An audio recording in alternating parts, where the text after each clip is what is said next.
Let's take a look at transformations in simple linear regression. Recall the assumed linear regression model, where y is assumed to have this linear relationship with x. But of course, not all relationships start out linear.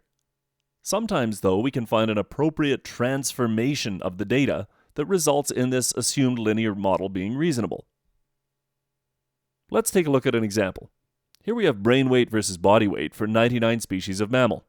And a couple of points of interest here: dolphin brain weight and human brain weight is much larger than would be predicted simply from their body weight.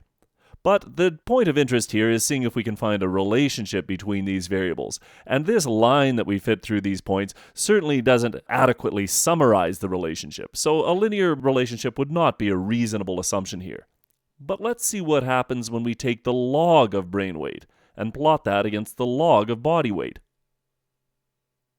Here I've taken the log of brain weight and the log of body weight, or in other words, I've applied a logarithmic transformation to both brain weight and body weight and plotted it out in a scatter plot.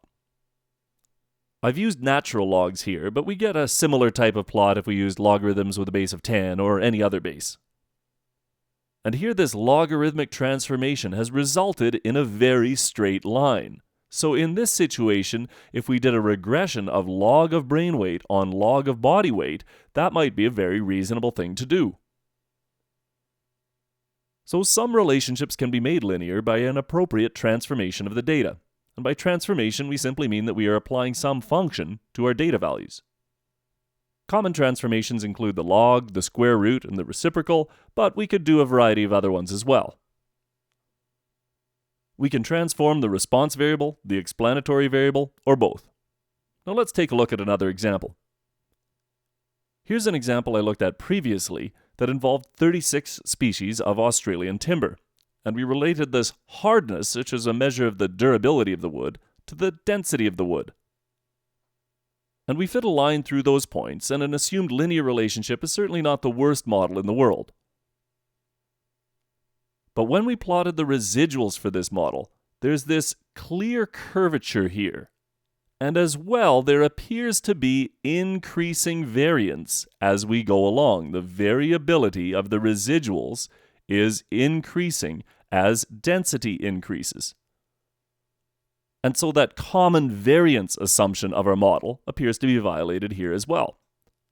Well, when we have a situation like this where there is curvature and there is increasing variance, very often a transformation of the response variable might take care of that. A common transformation we might try is a log transformation, so let's see what happens when we try that. Here I've plotted the log of hardness against density. And this doesn't seem to be fitting all that well. We can see with the naked eye here that there is some curvature. And if we look at the residual plot, that curvature becomes a little bit more obvious. So when we use the log transformation, we may have overcooked things a little bit. Now the curvature is in the other direction. So we might try, suppose, the square root transformation. The square root transformation isn't quite as strong a transformation as the log transformation. Let's see what happens when we fit that. Here I've plotted the square root of hardness against density. And that's starting to look pretty good. Well, let's see what the residual plot looks like. The residual plot doesn't show any obvious curvature here. There does appear to possibly be lower variance down here than up here. We might have a problem with increasing variance, but there is no curvature, and overall this transformed model appears to be a little bit better than that original untransformed model. So that leads us to this possible model, where we use the transformed value of hardness and say that the square root of hardness has this linear relationship with x. If we went back to the original data here and plotted hardness against density, and we calculated the coefficient of determination r squared, we'd see that that's approximately 0.95. Now that's a pretty big value of r squared and does say that there's a very strong linear relationship between hardness and density. But we saw that curvature in the residuals and we said that we can do better. So we transformed hardness using the square root transformation. And if we were to fit the square root of hardness against density and calculate the coefficient of determination, we'd see that r squared is approximately 0.97.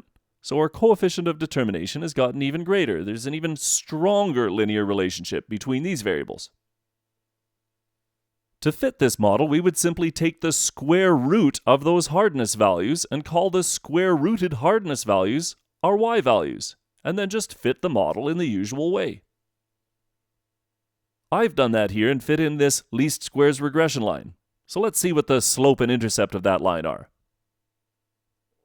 Here's our estimated regression line, and I have a big hat here representing that this is the predicted square root of hardness is equal to this least squares regression line when the square root of hardness is called our y variable and our density is called the x variable. And we could, if we so desired, use this relationship for prediction. What is the predicted hardness for a density of 60 pounds per cubic foot? Well, 60 is our x variable. And we're simply going to put 60 into this line. And so the predicted value of the square root of hardness is equal to this. And we work that out and we get approximately 47.739. But typically we want to predict the hardness itself. And so if we wanted the predicted value of hardness, well, we're just going to undo that transformation and say the predicted value of hardness is simply going to be the square of 47.739, and that is approximately 2,279. Sometimes there are mathematical justifications for choosing a particular transformation. Other times we might simply use trial and error.